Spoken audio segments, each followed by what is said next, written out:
This video is sponsored by Raycon.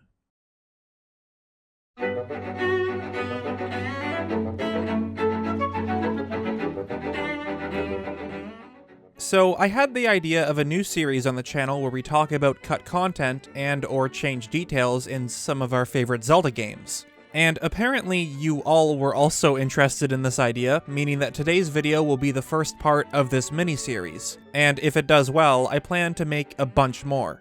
Without further ado, let's talk about the cut content of The Legend of Zelda.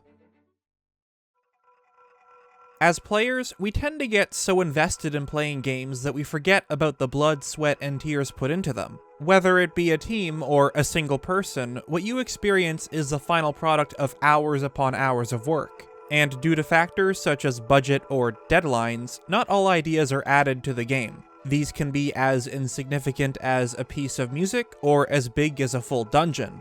And when it comes to unused content, the Zelda series is full of scrapped ideas. Just a single glance at Masterworks shows you how many ideas and designs were thrown out during the production of Breath of the Wild. This episode in particular will look at Ocarina of Time, Wind Waker, Breath of the Wild, and Majora's Mask. Considered to be the best game of all time, with the highest review score on Metacritic, Ocarina of Time has quite the reputation. With a huge world to explore, several dungeons to conquer, and an overall solid story, the massive success of this title led to more 3D Zelda games. And with a game as big as this, there's bound to be scrapped ideas in the midst of development.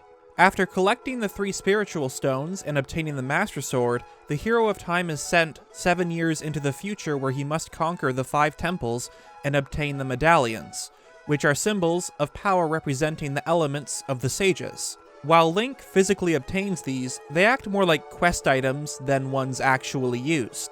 But according to the beta screenshots and an interview, this wasn't always the case. Some pictures from one of the Nintendo Power magazines shows Link equipped with the Forest Medallion. Since this was changed in the final build, we never get to see how they would have been used in-game. An interview back in November of 1997 has Miyamoto refer to these items as magic medallions, each one being a different type of magic, including fire, wind, darkness, and light. Hackers were able to track down some Japanese script for another, the Ice Medallion. Wind and Ice Medallions are never obtained in Ocarina of Time, so it's possible that they were changed to the Forest and Water Medallions. And the Dark magic may have been the Shadow Medallion. And while a 6th magic type was never mentioned, chances are it's involved with the Spirit Medallion. Miyamoto suggests a system where you could mix different types of magic, and how it could be used in conjunction with Link's bow and arrow. The final build does have a replacement for this in the form of fire, ice, and light arrows, which were most likely created after the removal of the medallions. He also mentions something about magic missiles, which could be a fancier term for the magic arrows, though it might also refer to the action of Link using something, such as Farore's Wind. Because there's 1 medallion per temple, I believe it's also likely that these items acted in the same way as the Ocarina of Time, where players could use them to instantly teleport to Hyrule's dungeons. But, while this sounds plausible, it also means that Link would receive them before completing the dungeons, which is the opposite of what happens in the final build. It's still interesting to think about, and while they have no impact on the gameplay, at least they were left in as key items to Ocarina of Time's story. But when it comes to unused content within games, sometimes the stuff found has no reason to even be there, especially if it's from an entirely different series. It's possible for players to use hacks to spawn in an unused enemy. If you've played Star Fox before, you'll instantly recognize it as an Arwing, which is the vehicle used by the Star Fox team. When spawned in, it will fly around the area and attack the player with its lasers. Like most other enemies, the Arwings can be destroyed and will crash to the ground. But why would something like this be in a Zelda game, of all things? Players wouldn't get an answer to this question until 2011, in an Iwata Asks interview. It turns out the Arwing was used to help animate the movement of Volvagia, boss of the Fire Temple. As a matter of fact, apparently they reused one of the Star Fox's animations for the dragon, which means that in the game there's an Arwing that moves the same way. It's a really nice detail, and I'm surprised it's even in the final build. Though it's worth noting that Ocarina of Time 3D would remove this enemy. Honestly, I kind of wish it would be left in, especially since Star Fox also had a remake on the 3DS. It just seems kind of fitting. Throughout the year 2020, the data of multiple Nintendo titles was leaked, giving us a closer look at the scrapped content of several games. Some of the most notable examples are Super Mario 64, Majora's Mask, and Ocarina of Time. One of the biggest finds in the nicknamed gigaleak was this dungeon from the game's beta, which was made fully playable. But we're not talking about this area in particular for today's video.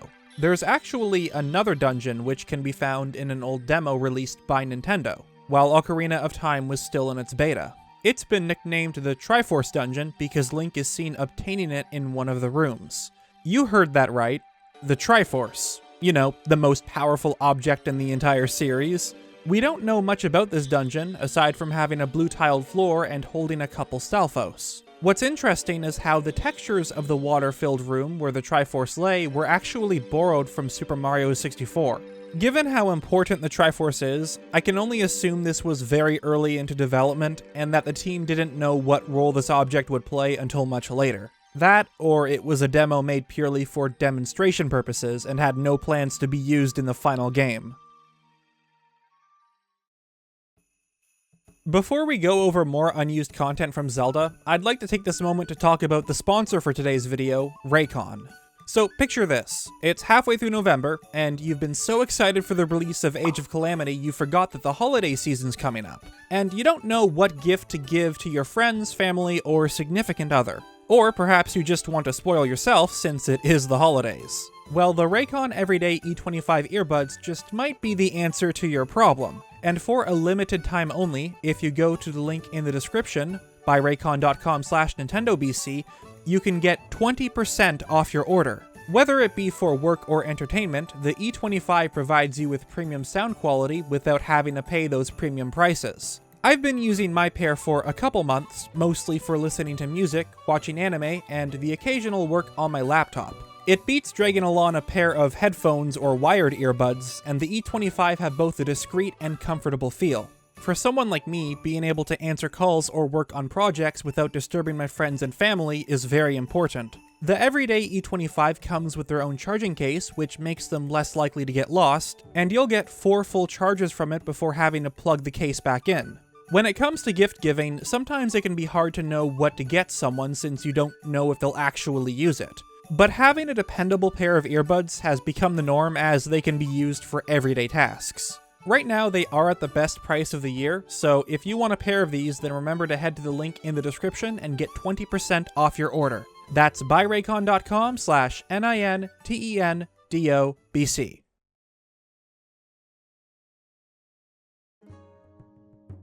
I love Legend of Zelda: The Wind Waker. With the release of the Nintendo GameCube, and critical acclaim of Ocarina of Time and its direct sequel Majora's Mask, people had high expectations for the first 3D Zelda title on the newest console. While this too received positive reviews, the use of cel shading and a more cartoonish style left players divided.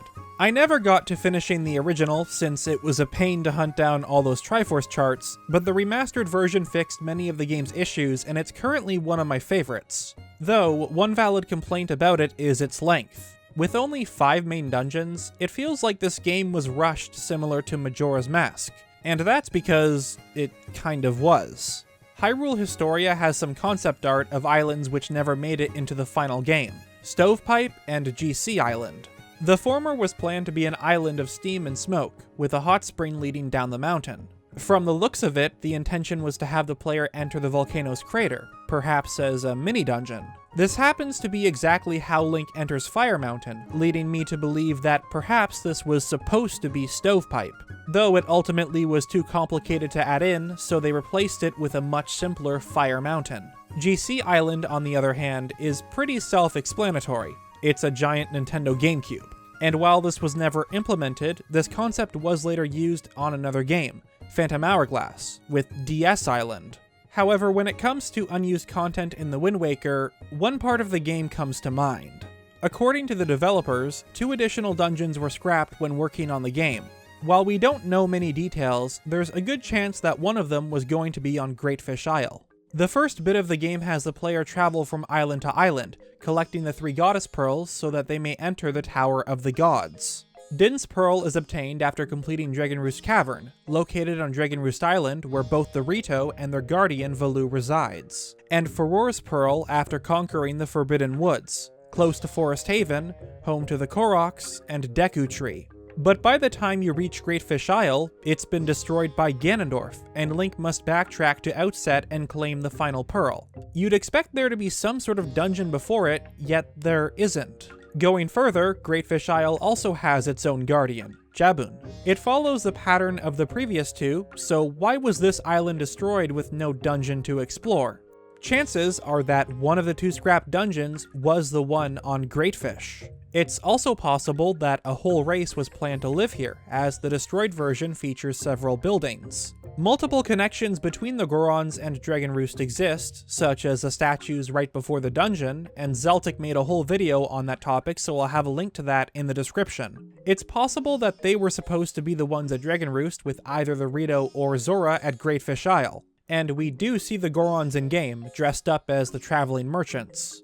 Another suspicious detail worth noting are the bombs. Not the items themselves, but how the player obtains them. After leaving Great Fish in search of its deity, Link picks them up at the Windfall Bomb Shop, which is kind of strange when you think about it. But if we were to assume that a dungeon was planned to be here, it makes more sense. And if Gorons really were supposed to live on Dragonroost, the bombs may have been the key item obtained for that island's dungeon, but later changed to the grappling hook. Parts of the cavern are specifically designed for the use of bombs, and just like Dodongo Cavern, both the island and dungeon have bomb flowers. It's a real shame these dungeons were scrapped, as its content we'll never get to experience. At the very least, it does make for an interesting topic. Let's face it, how can I make a video about unused content and not include Breath of the Wild? A quick glance at Masterworks shows just how much content was either changed or not used in the final build. In fact, there's so much that, for now, I'm going to ignore it. Instead, we'll take a look at some of the unused files from the game. There's one piece of music which is never used, and it's actually the staff roll soundtrack from Skyward Sword.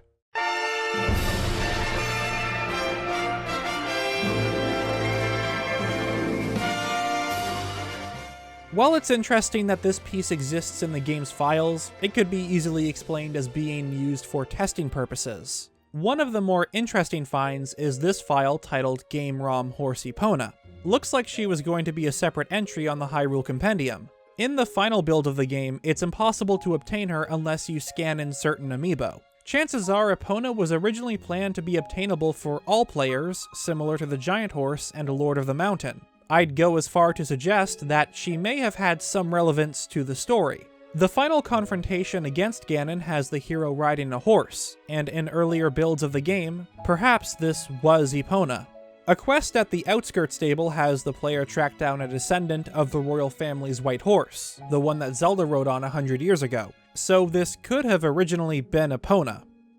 Now, this next one isn't an unused file, but it's so bizarre that I had to go and check for myself. I've already talked about one of Breath of the Wild's unused images in the UI album folder, and that video will be down in the description. But when browsing the wiki, I found a list of changed dialogue from Breath of the Wild's 2016 build. When Link obtains data from a guidance stone, there's some Sheikah script flowing down the device. Sheikah script can be translated to the Latin alphabet, and by doing so it reads, "Master using it, and you can have this."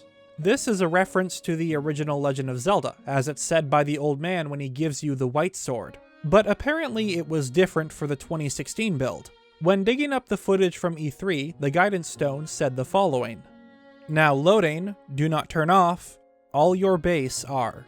For those unaware, all your base are is a reference to the popular internet meme, "All your base are belong to us," a poorly translated phrase from the opening cutscene of the 1989 arcade video game Zero Wayne. I thought someone was pulling a prank on the wiki, but after translating it myself, I can confirm that it does indeed say this. Part of me wonders if this was planned to be switched out in the final version and only added in to see if any viewers would notice it. If that's the case, then yes, they did. Since Majora's Mask was rushed due to time constraints, it has its own share of unused content. From what I've seen online, the game was supposed to be a 7-day cycle, which was shortened to 3. This is a very interesting topic, though given my time constraints, I'll leave it for another episode. The game's files of Majora's Mask 3D in particular have unused models of Sheik, Impa, and Ganondorf. At first, one might assume that they originally had an impact on the game's story, but remember that Termina is a parallel world. If they did exist in the final game, their roles would have most likely been unrelated. I mean, we get to see the twin witches Kume and Kotake who operate the Magic Hags Potion Shop and boat cruise, yet in Ocarina of Time, they have a much more major role, brainwashing Nabooru so that she serves the Demon King Ganondorf. Their file names reference a fisherman, which suggests that they were to appear inside the game's fishing holes, but it's a mystery left unsolved. One of the more interesting unused models is of a mask resembling Adult Link from Ocarina of Time, along with one for a young Link. Since the whole game has you playing as young Link, perhaps the original plan was to have him return to his Hylian form with the mask and not the Song of Healing. But the Adult Link mask is a whole other mystery. While Ocarina of Time has the player switch between the young and adult versions when completing the story, Link remains in a child throughout Majora's Mask. Given that we have the Fierce Deity's mask, which transforms the player into an older-looking form, it's likely this replaced the Adult Link mask as the game had time constraints. Chances are it was too complicated to add to the game while meeting deadlines, and it chose with the Fierce Deity mask, as while it makes Link extremely powerful, it can only be used during boss battles. With Ocarina of Time's puzzles being built around the adult and young Link mechanic, combined with the original plan of a 7-day system, I kind of see why this idea was ultimately scrapped. Thank you all for watching today's video. I hope you all enjoyed it, and let me know down in the comments if you want to see more on Zelda's unused content. It's nice to take a break from theories now and again, and you probably won't see any more videos on the channel until Age of Calamity releases. If you haven't yet, then feel free to subscribe, and all relevant links such as Discord and Twitter will be down below. Now if you'll excuse me, I think I'm losing my voice after doing this voiceover. I've been NintendoBlackCrisis, and I will see you all next time.